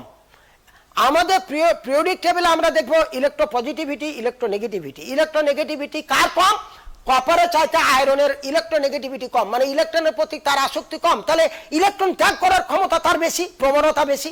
তাহলে কপারের চাইতে আয়রন ইলেকট্রন ত্যাগই বেশি। তাহলে অর্থাৎ স্ট্রং রিডিউসিং এজেন্ট, মানে কি এটি তীব্র বিজারক পদার্থ। তাহলে বিজারক যদি পদার্থ হয়, এখানে কি আয়ন আছে? কপার আয়ন আছে, আর কি আছে? সালফেট আয়ন আছে। তাহলে আমরা আসলে এটা ডিসপ্লেসমেন্ট বিক্রিয়া বলছি, অন ডিসপ্লেসমেন্ট, মানে কি একটা ধাতু আর একটা ধাতুকে প্রতি, কিন্তু এটা কিন্তু জারণ বিজারণ বিক্রিয়া, আসছি পরে আমরা। তাহলে আয়রন কপারকে এখান থেকে সরিয়ে দিবে, কেন? কপারের সক্রিয়তা বেশি। তাহলে কি হবে? আয়রন সালফেট যোগ হলো কপার, এই যে কপারকে সরিয়ে দিল। এটা আবার জারণ বিজারণ বিক্রিয়া। কেমন করে দেখো, আয়রনের জারণ সংখ্যা 0, এখানে জারণ সংখ্যা ফেরাস সালফেটে আয়রনের জারণ সংখ্যা হচ্ছে +2, ফেরাস আয়ন এটা। তাহলে ফেরাস আয়নের জারণ সংখ্যা কত? +2 না, আয়নের জারণ সংখ্যা তার চার্জের সমান। তাহলে দেখো তো কাদের জারণ সংখ্যা বৃদ্ধি পায়? যারা বিজারক ইলেকট্রন ছাড়লে কি হবে? ধনাত্মক আধান বাড়বে, ধনাত্মক চার্জ বাড়বে। কেমন করে বুঝবো যে এটা বিজারক? তাহলে যে সমস্ত বিক্রিয়কের বিক্রিয়া শেষে জারণ সংখ্যা বাড়ে, দেখো তো আয়রনের জারণ সংখ্যা ছিল 0, বেড়ে হয়েছে এখানে কত? +2, এখানে +2 হয়েছে, ফেরাস সালফেটে +2। সালফেট এখানে কোনো ফ্যাক্টর না, এটা স্পেকটেটর বলেছিলাম, একটা দর্শক আয়ন, বিক্রিয়া এই অংশগ্রহণ এখানে করে না। কেন? কপার সালফেটের পরিবর্তে কপার নাইট্রেটও নিতে পারবা, কপার ক্লোরাইডও নিতে পারবা। আর দেখো এবার কপারের জারণ সংখ্যা এখানে ছিল +2, এখানে 0। তাহলে কপার কি হয়েছে? বিজারিত হয়েছে। তাহলে আয়রন কপার আয়নকে বিজারিত করে ধাতব কপারে পরিণত করেছে, অর্থাৎ এখানে জারণ সংখ্যা +2, এখানে হলো 0। তাহলে নিশ্চয় এটা স্ট্রং রিডিউসিং এজেন্ট দেন কপার। তাহলে কিন্তু এই বিক্রিয়াটা কিন্তু ঘটবে না, এখানে কিন্তু ঘটবে না এই বিক্রিয়া, নো রিঅ্যাকশন। কেন? আয়রনের নিচে কিন্তু অনেক কপার, হাইড্রোজেনের নিচে, শুধু আয়রনের নিচে না, হাইড্রোজেনের। তাহলে এই বিক্রিয়া কপার কখনো ফেরাস সালফেট থেকে আয়রনকে প্রতিস্থাপিত করতে পারবে না। কেন পারবে না? আমরা একটু আগে বললাম যে কে ইলেকট্রন ত্যাগ করবে। এছাড়া আমরা যখন গ্যালভানিক কোষ পড়বো আরো একটু ডিটেলস বলবো। তো আমরা 4টে জিনিস সেখান থেকে প্রেডিক্ট করতে পারলাম। এক, জারণ বিজারণ বিক্রিয়া, অর্থাৎ জারক এবং বিজারক সম্বন্ধে একটা আইডিয়া পেলাম, যে সমস্ত ধাতুগুলো উপরে আছে তারা স্ট্রং রিডিউসিং এজেন্ট, অর্থাৎ তারা সহজে ইলেকট্রন ত্যাগ করে, অর্থাৎ তাদের তড়িৎ ধনাত্মকতা বেশি, অর্থাৎ তাদের তড়িৎ ঋণাত্মকতা কম। তড়িৎ ঋণাত্মকতা কম মানে ইলেকট্রনের প্রতি তাদের আসক্তি কম। তাহলে ইলেকট্রন ছাড়বে এই সমস্ত ধাতুগুলো। প্রত্যেকটা ধাতুর কিন্তু ইলেকট্রন ছাড়ার একটা টেন্ডেন্সি আছে, এবং কার টেন্ডেন্সি কত বেশি সেই তার উপর ভিত্তি করে। এখন এই টেন্ডেন্সিটা কেন, মানে এটা এই যে ইলেকট্রন দান করার ক্ষমতা কেন আসছে, আমরা একটু আগে বললাম যে স্টেবিলিটি অফ ইলেকট্রনিক কনফিগারেশন, যে সমস্ত ধাতুর ইলেকট্রনিক সজ্জা স্থায়িত্ব বেশি, সে ইলেকট্রন ছাড়বে খুব দ্রুত না ছেড়ে ধীরে ছাড়বে, অর্থাৎ কম সক্রিয়, একটু কম নিষ্ক্রিয় আমরা বলবো না, যে কম সক্রিয়। যারা বেশি ইলেকট্রন মানে তাড়াতাড়ি ইলেকট্রন ছাড়বে তারাকে বলবো আমরা বেশি সক্রিয়। আরেকটা আমরা প্রেডিক্ট করতে পারলাম কি, যে এই ধাতুগুলোর আমরা রাসায়নিক বিক্রিয়া সম্বন্ধে, অর্থাৎ কোন ধাতুগুলো যে সক্রিয়তা বেশি, তাদের রাসায়নিক বিক্রিয়া তাদের কি ভূমিকা, আমরা কার সাথে তুলনা করলাম, যে পানির সাথে বিক্রিয়া করে আমরা এই ধাতুগুলোর সক্রিয়তা আমরা নির্ণয় করলাম। তার আগে আমরা বলি যে আসলে ধাতুর এই যে সক্রিয়তা যে সারি, এই সারিগুলো আসলে কিন্তু একটা এম্পিরিক্যাল, মানে একটা অভিজ্ঞতা লব্ধ, একটা এম্পিরিক্যাল, একটা ক্যালকুলেটেড মানে একটা গণনা, এটা একটা গণনাকৃত, আর একটা আছে একটা এক্সপেরিমেন্টাল, মানে এটা একটা পরীক্ষিতও আবার এই সমস্ত তিনটা জিনিস নিয়ে আমরা বলেছিলাম যে নিশ্চয় তোমরা এখানে লক্ষ্য করবা, দেখবা আমরা আসবো যে এটা আমরা যে আমরা বললাম যে কি একটা এম্পিরিক্যাল, আর একটা আমরা বললাম যে এটি ক্যালকুলেটেড, আর একটা বললাম স্ট্রাকচারালি, মানে এই তিনটি কথা হলো যে ধাতুর সক্রিয়তা সারিটা যে একটা এম্পিরিক্যাল একটি কনসেপ্ট, আরেকটা বা প্রোগ্রেশন আমরা বললাম মানে অগ্রগতি, আরেকটা বললাম ক্যালকুলেটেড মানে একটা গণনালব্ধ একটি গবেষণা, আরেকটা আমরা বললাম স্ট্রাকচারালি, ওই যে আমরা বললাম যে কার স্ট্রাকচার মানে কনফিগারেশন, ইলেকট্রনিক কনফিগারেশন কার স্টেবল বেশি, আর কোনটা আনস্টেবল কোনটা স্টেবল, এর উপর ভিত্তি করে। তো যেটি বলছিলাম যে চারটা ক্যাটাগরিতে আমি ভাগ করেছি। প্রথম ক্যাটাগরি লিথিয়াম থেকে আমরা সোডিয়াম পর্যন্ত আমরা আসছিলাম, আমরা বলেছিলাম এই সমস্ত ধাতুগুলো হলো এ ক্যাটাগরি মানে হাইলি রিঅ্যাক্টিভ মানে তারা পানির মধ্যে যদি ফেলে দিই, ঠান্ডা পানির মধ্যে এই সমস্ত ধাতুর এক টুকরা ফেলে দিলে একবারে হিসিস করে শব্দ তৈরি হবে, দিয়ে এখান থেকে পানি থেকে হাইড্রোজেনকে কি করলো, তাকে প্রতিস্থাপন করবে, এবং অ্যাসিড যে কোনো অ্যাসিড দ্রবণ থেকে হাইড্রোজেনকে প্রতিস্থাপন করবে। অ্যান্ড সেকেন্ড ক্যাটাগরি আমরা বলছি সেকেন্ড ক্যাটাগরি যে ম্যাগনেসিয়াম, অ্যালুমিনিয়াম, জিঙ্ক, ক্রোমিয়াম, এই সমস্ত ধাতুগুলো ওই সমস্ত ধাতুর চাইতে একটু লেস মানে অ্যাক্টিভ। এরা ঠান্ডা পানির সাথে বিক্রিয়া করে না, এরা স্টিমের সাথে বিক্রিয়া করে, মানে স্টিম মানে গরম পানির সাথে বিক্রিয়া করে এবং অ্যাসিড থেকে যথারীতি হাইড্রোজেনকে সরায়। And second and third iron, nickel, tin, এরা কি করে যে হাইড্রোজেনকে তারা প্রতিস্থাপন করে, অ্যাসিড থেকে হাইড্রোজেনকে তারা প্রতিস্থাপন করে। হাইড্রোজেন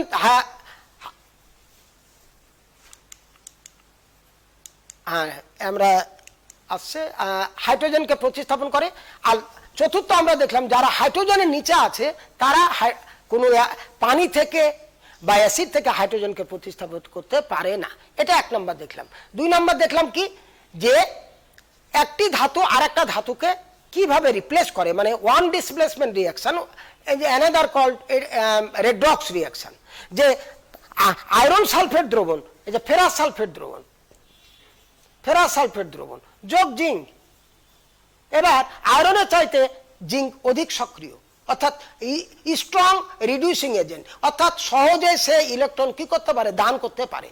তাহলে এবার জিঙ্ক কি করবে, এখান থেকে আয়রনকে কি করবে, প্রতিস্থাপন করবে, অর্থাৎ জিঙ্ক সালফেট যোগ হলো আয়রন, অর্থাৎ জিঙ্কে এখানে জারণ সংখ্যা 0, জিঙ্ক সালফেট, তাহলে জিঙ্কের 2+ আর সালফেট হলো 2-, তাহলে এখানে জারণ সংখ্যা +2। দেখো বিজারক পদার্থ জারণ সংখ্যা বেড়ে গেল। তাহলে বিজারক কেমন করে এটা হয়, জিঙ্ক দুটা ইলেকট্রন কি করে, ত্যাগ করে, আর ওই দুটা ইলেকট্রন ফেরাস সালফেটের, এটার কোনো দরকার নাই, এই ফেরাস আয়ন ওই দুটা ইলেকট্রন গ্রহণ করে আয়রন হয়, এই যে আয়রন হয়েছে। তাহলে এখানে ফেরাস আয়নের জারণ সংখ্যা +2, এখানে হলো 0। তাহলে দেখো তো জিঙ্কের 0 থেকে বেড়েছে কত, +2 এ বেড়েছে, অর্থাৎ জিঙ্ক কি হয়েছে, জারিত হয়েছে। কে জারিত হয়, বিজারক পদার্থ। কে জারিত হয়, বিজারক পদার্থ, যে অক্সিডেশন এন্ড রিডাকশন। অক্সিডেশন কেমন করে অক্সিডেশন ঘটে, অক্সিডেশন লিভ ইলেকট্রন, মানে যে জারণ কি ভাই, জারণে কি হয়, ইলেকট্রন যে অক্সিডেশন ঘটবে, যে যে ইলেকট্রন কি করবে, গ্রহণ করবে, সরি, অক্সিডেশনে অক্সিডেশনে অক্সিডেশনে ইলেকট্রন কি করবে, গ্রহণ করবে, ইলেকট্রন ত্যাগ করলো। আর রিডাকশন কেমন করে হবে, কেমন করে রিডাকশন হবে, বিজারণ কেমন করা হবে, ইলেকট্রন গ্রহণ করে হবে বিজারণ। তাহলে দেখো তো আয়রন 2 প্লাস ইলেকট্রন গ্রহণ করে কি হয়েছে, বিজারিত হয়েছে। এখানে +2, এখানে কত 0, এখানে 0, এখানে হলো +2। তাহলে যে আমরা শিখলাম যে ধাতুর সক্রিয়তা সারিতে ধাতুগুলোর অবস্থান বিবেচনা করে আমরা ধাতুগুলোর রাসায়নিক বিক্রিয়া সম্বন্ধে আমরা একটি সম্যক একটা ধারণা আমরা পাবো। এবার যেটা আমি বলবো সেটি আরো গুরুত্বপূর্ণ।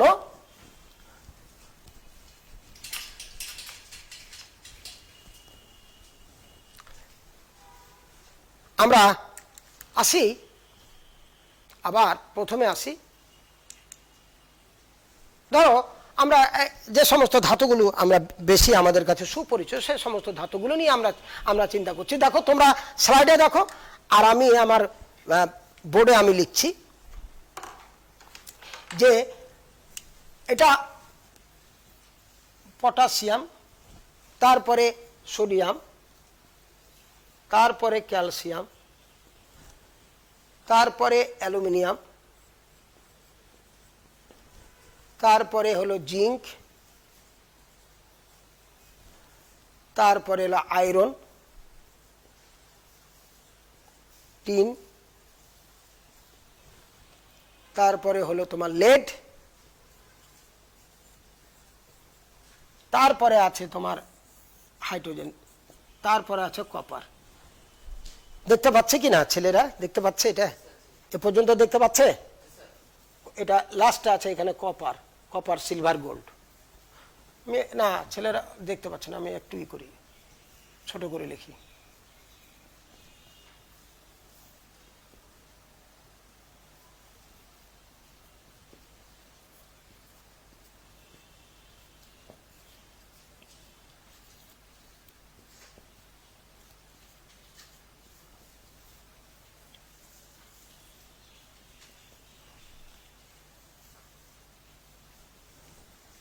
কপার, তারপরে মার্কারি, সিলভার, এরকম। জায়গা এই আমরা এখন দেখো এটা ধাতু লিখছি।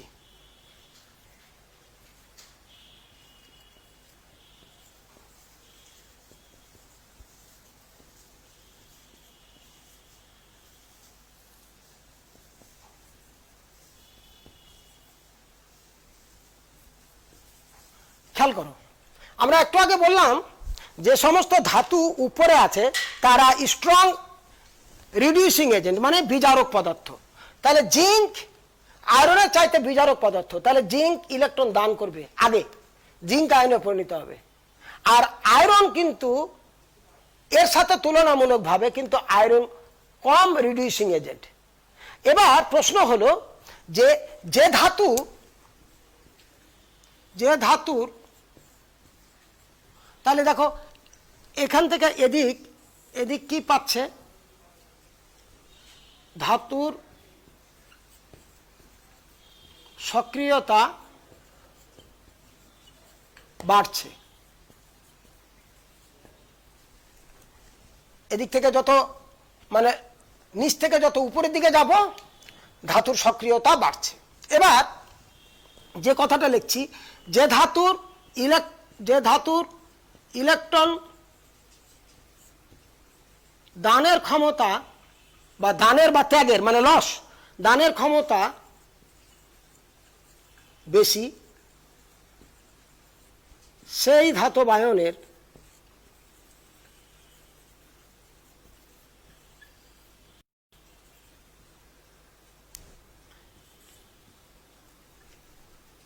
ইলেকট্রন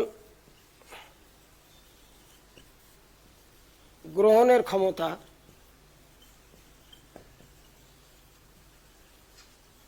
কম। অর্থাৎ বিজারণ ক্ষমতা কম।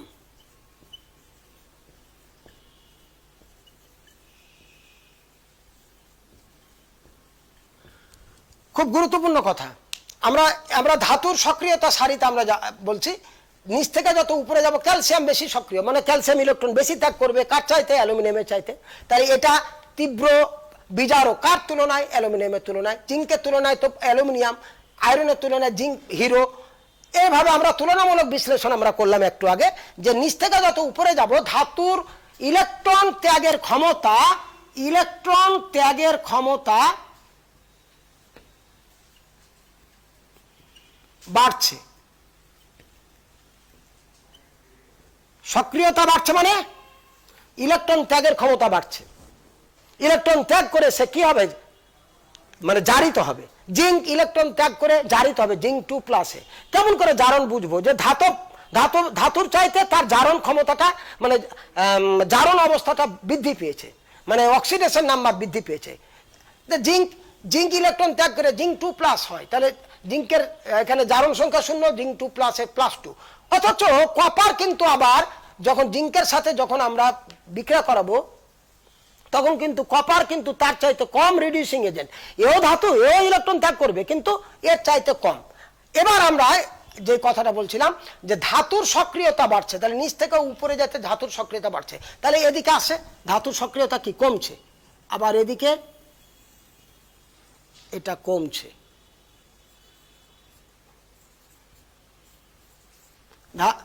ধাতুর সক্রিয়তা কমছে। এবার বলছি যে ধাতুর ইলেকট্রন দানের ক্ষমতা বেশি, আমরা একটা স্পেসিফিক উদাহরণ নিই। ধরো পটাশিয়াম এবং সোডিয়াম, তাহলে কোন ধাতুর ইলেকট্রন দানের ক্ষমতা বেশি ওখান থেকে? তাহলে এর ইলেকট্রন দানের ক্ষমতা বেশি, এর চাইতে দানের ক্ষমতা কম।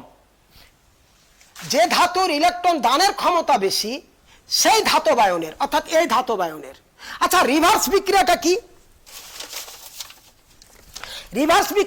এই বিক্রিয়াটা রিভার্স বিক্রিয়াটা কি?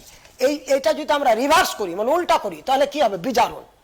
বিজারণ না, যে পটাশিয়াম এর জারণ সংখ্যা +1, একটা ইলেকট্রন গ্রহণ করে কি ধাতু, তাহলে এর চাইতে এই ধাতুটি সক্রিয় বেশি। যে ধাতুর সক্রিয়তা সারিতে সোডিয়ামের উপরে পটাশিয়াম, তাহলে যে ধাতুর ইলেকট্রন দানের ক্ষমতা বেশি সেই ধাতব আয়নের বিজারণ ক্ষমতা কম, অর্থাৎ ইলেকট্রন গ্রহণের ক্ষমতা কম। এবার দেখো সোডিয়ামও তো ইলেকট্রন ত্যাগ করবে, এর চাইতে কম করবে। এবার প্রশ্ন যে পটাশিয়াম আয়ন আর সোডিয়াম আয়ন আছে, কে একটা দ্রবণে সোডিয়াম আয়ন আছে আর পটাশিয়াম আয়ন আছে, কার বিজারণ ক্ষমতা বেশি? তাহলে আমরা এখান থেকে অ্যানালাইসিস করো। এখানে দুটো ধাতু সোডিয়াম আর পটাশিয়াম, আগে ধাতুর কথা বিবেচনা করি। তাহলে সোডিয়ামের চাইতে পটাশিয়াম অধিক সক্রিয়, তাহলে তার সেই ধাতুর অর্থাৎ পটাশিয়াম ধাতুর ইলেকট্রন ত্যাগের ক্ষমতা বেশি, তাহলে তার আয়নের বিজারণ ক্ষমতা কম, অর্থাৎ এর বিজারণ ক্ষমতা কম, তাহলে ইলেকট্রন গ্রহণের ক্ষমতা কম। তাহলে কে? এই যে একটা দ্রবণে পটাশিয়াম আয়ন আছে, সোডিয়াম আয়ন আছে, তড়িৎ বিশ্লেষণ করছি, তাহলে কোন আয়নটা ক্যাথোডে যে জমা হবে? তাহলে নিশ্চয় এ আয়নটা ক্যাথোডে যে জমা হবে। কেন? এর ইলেকট্রন দানের ক্ষমতা কম, কিন্তু এর আয়নের সোডিয়ামের ইলেকট্রন দানের ক্ষমতা কম, কার চাইতে? পটাশিয়ামের চাইতে। তাহলে তার আয়নের বিজারণ ক্ষমতা বেশি, মানে ইলেকট্রন গ্রহণের ক্ষমতা বেশি। এই যে দেখো এখন, তাহলে বলো তো এদিক থেকে ধাতুর কথাটা আমরা চিন্তা করি, এদিক থেকে যত উপরের দিকে যাবো এই ধাতুগুলো, এটা ধাতু, মনে করো আয়ন নাই, প্লাস নাই, ধাতু যদি বিবেচনা করে তাহলে এদিক থেকে এদিক যত যাবো জারণ ক্ষমতা কি পাচ্ছে? বৃদ্ধি পাচ্ছে, মানে ইলেকট্রন দানের ক্ষমতা বৃদ্ধি পাচ্ছে, ইলেকট্রন দান করে তো জারিত হচ্ছে। তাহলে এখান থেকে এদিকে যত যাব ধাতুর আয়নের কথা চিন্তা করো না, ধাতুর জারণ ক্ষমতা বাড়ছে, মানে জারণ কেমন করা হবে? ইলেকট্রন ছেড়ে, লস অফ ইলেকট্রন ছেড়ে। এবার এদিক থেকে যখন এবার আসো, এই যে দিক থেকে আসো এদিকে আসে, বিজারণ ক্ষমতা বাড়ছে, বিজারণ ক্ষমতা বাড়ছে। তাহলে ধাতুগুলোর জারণ ক্ষমতা বাড়ছে, নিচ থেকে যত উপরে যাবার জারণ ক্ষমতা মানে সক্রিয়তা বাড়ছে, সক্রিয়তা মানে ইলেকট্রন ছাড়ার ক্ষমতা বাড়ছে, ইলেকট্রন ছেড়ে মানে কি হবে, ইলেকট্রন যদি ছাড়ে তার জারণ সংখ্যা বাড়ছে মানে জারিত হচ্ছে, তাহলে জারণ ক্ষমতা বাড়ছে। আবার বললাম যে ধাতুর ইলেকট্রন দানের ক্ষমতা বেশি, সেই ধাতব আয়নের ইলেকট্রন গ্রহণের ক্ষমতা কম। অর্থাৎ দেখো, তাহলে বিজারণ ক্ষমতা এখান থেকে উপরে না বেড়ে উপর থেকে নিচে এটুক বাড়ছে। অর্থাৎ কপার আয়ন আছে আর জিঙ্ক আয়ন আছে, তাহলে কে আগে বিজারিত হবে, মানে ইলেকট্রন গ্রহণ করবে আগে কে। আগে আমরা চিন্তা করব যে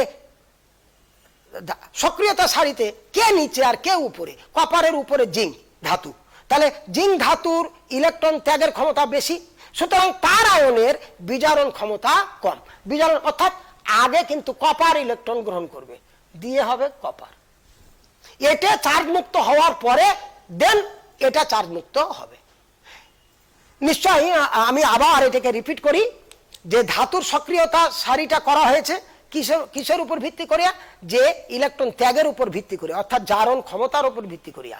তো কে জারক, কে কে কে ইলেকট্রন ত্যাগ করে, যারা ইলেকট্রন ত্যাগ করে তারা রিডিউসিং এজেন্ট, তারা কি করে, তারা জারিত হয়। তারা কি হয়, জারিত হয়। অর্থাৎ ধাতুর যে নিচ থেকে যত উপরে যাব ধাতুর সক্রিয়তা বাড়ছে, মানে ইলেকট্রন দানের ক্ষমতা বাড়ছে, তাহলে বিক্রিয়াটা জারণ বিক্রিয়া, ইলেকট্রন দানের ক্ষমতা বাড়ছে, তাহলে ওই ধাতুটা কি হচ্ছে, জারিত হচ্ছে। এবার আমি যে কথাটা বলছি যে একটা ধাতুর একটা নিচ থেকে যত উপরে যাব সেই ধাতুর সক্রিয়তা বাড়ছে, অর্থাৎ ইলেকট্রন দানের ক্ষমতা বাড়ছে, অর্থাৎ সে তত তীব্র বিজারক। তাহলে যে ইলেকট্রন বেশি ত্যাগ করবে, মানে সহজে ত্যাগ করবে, সে আমাকে বলবো তীব্র বিজারক। এখন সে পটাশিয়াম আর সোডিয়াম, আমরা এই দুটো ধাতুর তুলনা করছি, কে ধাতু উপরে আছে, পটাশিয়াম। কেন আছে, তার রিডিউসিং পাওয়ার বেশি, মানে কি বিজারণ ক্ষমতা বেশি, অর্থাৎ ইলেকট্রন ত্যাগের ক্ষমতা বেশি। এখন বলছি যে এবার আছে পটাশিয়াম আয়ন, সোডিয়াম আয়ন, কে এরা তার জারিত হবে না, এরা এরা এরা এরা এরা কি হবে, বিজারিত হবে। কেন, এরা জারণ অবস্থায় আছে, সর্বোচ্চ জারণ অবস্থায় আছে। পটাশিয়াম একটাই মাত্র ইলেকট্রন ত্যাগ করতে পারে, 4s-এর, এটা তার জারণ অবস্থা, এটা তার জারণ অবস্থা। এবার হবে বিজারণ অবস্থা, মানে এরা ক্যাথোডে যে ইলেকট্রন গ্রহণ করে ধাতব আয়নে পরিণত হবে। তো আমি বললাম যে সোডিয়ামের চাইতে পটাশিয়াম বেশি সক্রিয়, মানে ইলেকট্রন দানের ক্ষমতা বেশি। দেখো, যে ধাতুর ইলেকট্রন দানের ক্ষমতা বেশি তাহলে পটাশিয়ামের বেশি, তাহলে পটাশিয়ামের যদি বেশি হয় তার আয়নের, অর্থাৎ পটাশিয়াম আয়নের বিজারণ ক্ষমতা কম, অর্থাৎ ইলেকট্রন গ্রহণের ক্ষমতা কম।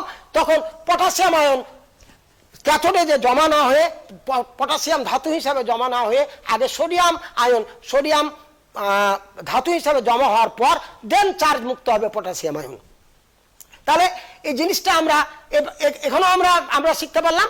ধরো আয়রন আর জিঙ্ক আছে, জিঙ্ক আয়ন আছে, এই দুই আয়ন আছে, কে আগে চার্জ মুক্ত হবে? আচ্ছা, এই দুটা কি রিডিউসিং এজেন্ট না অক্সিডাইজিং এজেন্ট? Oxidising agent. কেন? যে এরা আর ইলেকট্রন ত্যাগ করতে পারবে না, এরা সর্বোচ্চ জারণ অবস্থায় আছে, তাহলে এরা ইলেকট্রন কি করবে, গ্রহণ করবে। গ্রহণ করবে মানে কি, তার বিজারিত হবে। ওই জন্য বলছি যে ধাতুর ইলেকট্রন দানের ক্ষমতা বেশি, তাহলে আয়রনের চাইতে জিঙ্কের ইলেকট্রন দানের ক্ষমতা বেশি, তাহলে সেই ধাতব আয়নের মানে জিঙ্ক আয়নের বিজারণ ক্ষমতা কম, মানে ইলেকট্রন গ্রহণের ক্ষমতা কম। তাহলে কে আগে ইলেকট্রন গ্রহণ করবে? আয়রন। তাহলে যে ধাতু যত উপরে তার ইলেকট্রন দানের ক্ষমতা বেশি, আর তার আয়নের ইলেকট্রন গ্রহণের ক্ষমতা কম, মানে বিজারণ ক্ষমতা কম, অপোজিট। তাহলে একটা জিনিস আমরা শিখি, যদিও তোমাদের এত ডিটেলস তোমাদের বইয়ে নেই, তবুও আমি একটু বলি যে কপার জিঙ্ক 2+ যোগ 2e, এই তো এটা হলো কি বিজারক। আমরা জিঙ্ক আর কপার, জিঙ্ক ও কপার সিস্টেম নিলাম, মানে জিঙ্ক ও কপারের একটি সিস্টেম, মানে একটা বিক্রিয়া আমরা নিচ্ছি, আমরা তুলনা করছি। এই জিঙ্ক কপার সিস্টেমে জিঙ্ক এটা বিজারক, ইলেকট্রন ত্যাগ করলো। বিজারকের এটা হলো এটা তীব্র বিজারক। ওই যে জিঙ্ক কপার সিস্টেমে কপারের চাইতে জিঙ্ক তীব্র বিজারক, মানে ইলেকট্রন দানের ক্ষমতা বেশি। ভালো করে শুনো তোমরা, যে জিঙ্ক আর কপার সিস্টেমে এ ধারায় জিঙ্ক কপারের চাইতে অধিক সক্রিয়, কারণ যে সে সহজে ইলেকট্রন ত্যাগ করে, যে সহজে ইলেকট্রন ত্যাগ করে সে তীব্র বিজারক। আর এটা হলো এই তীব্র বিজারকের মৃদু মৃদু কনজুগেটেড কনজুগেটেড কনজুগেটেড কি বলবো এটাকে, জারক, মানে অনবন্ধী অনবন্ধী অনবন্ধী কি জারক, মৃদু জারক। তাহলে তীব্র বিজারকের জিঙ্ক তীব্র বিজারক, তার আয়নটা হলো মৃদু জারক। এবার আসি কপার 2+। এবার তোমরা নিজে নিজে এখন বলো যে জিঙ্ক 2+ আর কপার 2+ কে বেশি জারক? এরা তো জারক, এটা তো বিজারক হবে না, জারক হবে। কেন? জারণ অবস্থায় নিয়ে আছে এরা সর্বোচ্চ। তাহলে কে বেশি বিজারক? এখান থেকে আমরা চিন্তা করি। দেখো কপার আর জিঙ্ক দুটা ধাতুর কথা আগে চিন্তা করি, আয়নের কথা চিন্তা। কপার ধাতু চাইতে জিঙ্ক ধাতু উপরে, তাহলে তার রিডিউসিং পাওয়ার বেশি, মানে বিজারক হিসাবে তার বেশি ক্রিয়াশীল, ইলেকট্রন ত্যাগ করবে বেশি। তাহলে কপার এর চাইতে জিঙ্ক বেশি তীব্র বিজারক, মানে ইলেকট্রন ত্যাগ করবে বেশি। তাহলে এই যদি ইলেকট্রন ত্যাগ করে, জিঙ্ক ধাতু যদি ইলেকট্রন ত্যাগ করে, তাহলে যে ধাতু ইলেকট্রন ত্যাগ করবে বেশি তার আয়নের বিজারণ ক্ষমতা কম। তাহলে জিঙ্ক আয়ন আছে আর কপার আয়ন আছে, কে আগে ইলেকট্রন গ্রহণ করবে? এই যে কেন জিঙ্কের চাইতে কপার কম সক্রিয়, তার আয়নের।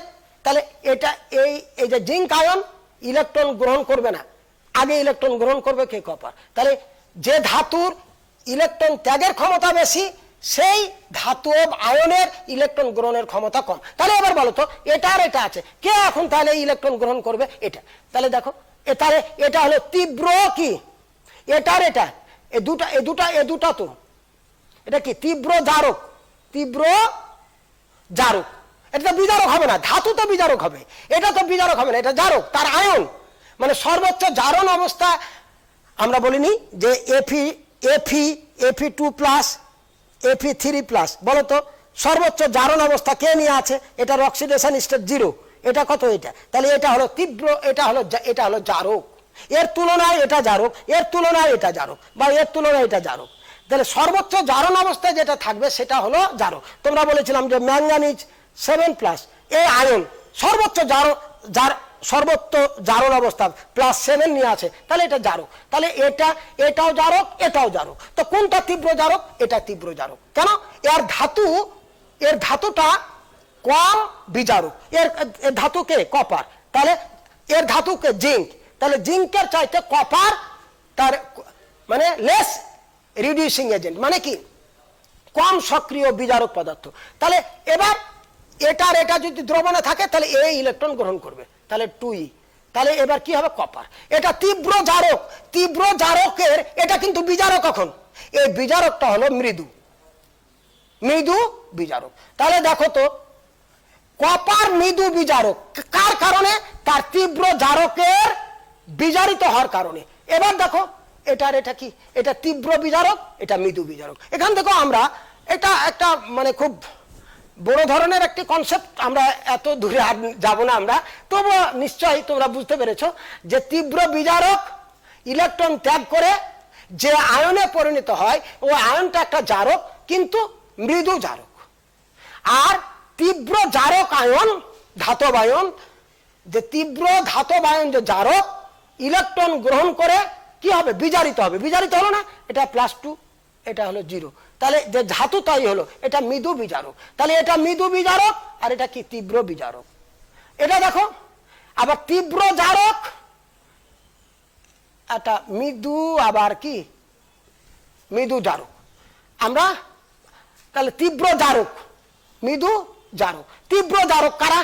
জারক কি করে ইলেকট্রন গ্রহণ করবে। এখন তাহলে কে ইলেকট্রন গ্রহণ করবে দেখো তো এই দুই জায়গা থেকে, কে তীব্র জারক তো ইলেকট্রন গ্রহণ করে দিয়ে বিজারিত হয়, কে তীব্র জারক, তাহলে এই ইলেকট্রন গ্রহণ করবে, তারপরে এই ইলেকট্রন গ্রহণ করবে। তাহলে এখান থেকেও আমরা একটি কনসেপ্ট পাচ্ছি যে কপার জিঙ্ক কপার সিস্টেম বা আয়রন জিঙ্ক সিস্টেম বা সোডিয়াম পটাশিয়াম সিস্টেম, যে কোনো সিস্টেম নিয়ে যদি আমরা আলোচনা করি।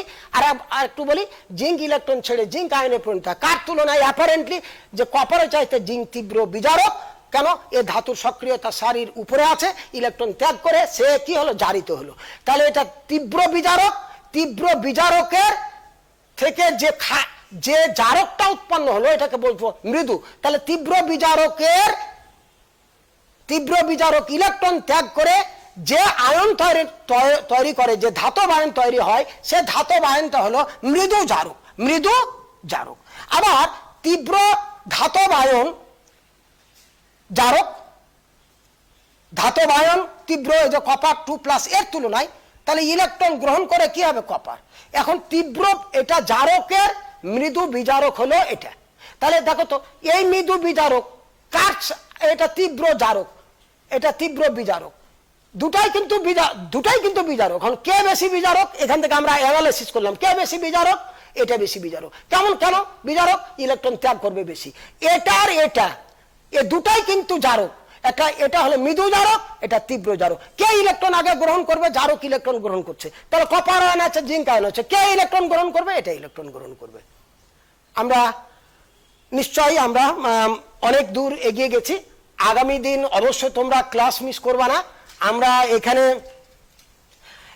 এই চ্যাপ্টারে খুব গুরুত্বপূর্ণ আলোচনা আজকে করলাম। এই আলোচনার ভিত্তিতে আমরা আগামী দিন আমরা বলেছিলাম যে ইলেকট্রোকেমিক্যাল সেল দুই রকম, একটা ইলেকট্রোলাইটিক সেল আর একটা হলো গ্যালভানিক সেল অথবা ভোল্টাইক সেল। এই আমরা আগামী দিন আমরা গ্যালভানিক যে সেল নিয়ে আলোচনা করব, বিশদ আলোচনা করব। নিশ্চয় তোমরা আমার সাথে থাকবা এবং সেই আলোচনায় তোমাকে আর মুখস্থ করতে হবে না যে কিভাবে একটা গ্যালভানিক কোষ তৈরি করব, কোন ধাতু দ্বারা আমরা তৈরি করব। যে এখানে ধরো আজকে কপার আর জিঙ্ক, এইটা কে বেশি সক্রিয় হলো, জিঙ্ক বেশি সক্রিয় হলো, তাহলে জিঙ্ক বেশি ইলেকট্রন ত্যাগ করবে, তাহলে ওটাকে আমরা কি হিসাবে, বিজারক হিসাবে আমরা ব্যবহার করব। মানে সে একটা দণ্ড, সে ইলেকট্রন ত্যাগ করলো, তাই না? তাহলে একটা ইলেকট্রনের উৎস হচ্ছে কে, জিঙ্ক। আর কপার কিন্তু, কপার আর জিঙ্ক সিস্টেমে কপার কিন্তু ইলেকট্রনের উৎস না, কপার আয়ন ইলেকট্রনটা কি করে, গ্রহণ করে। এইভাবে আমরা বিভিন্ন ধাতব আয়নের সাথে তুলনা করে ধাতব আয়নগুলোর আমরা ইলেকট্রোড পটেনশিয়াল জানবো, অর্থাৎ রিডাকশন ইলেকট্রোড পটেনশিয়াল আমরা জানবো। দিয়ে এখান থেকে আমরা অঙ্ক করব। আমরা এখানে নার্সড ইকুয়েশন আছে, আমরা সেই সাহায্যে অঙ্ক করব। এই অঙ্কগুলো তোমাদের বিভিন্ন পরীক্ষায় থাকবে এবং হায়ার স্টাডিতে এই চ্যাপ্টারটা অত্যন্ত গুরুত্বপূর্ণ চ্যাপ্টার। তোমরা ভালো থেকো।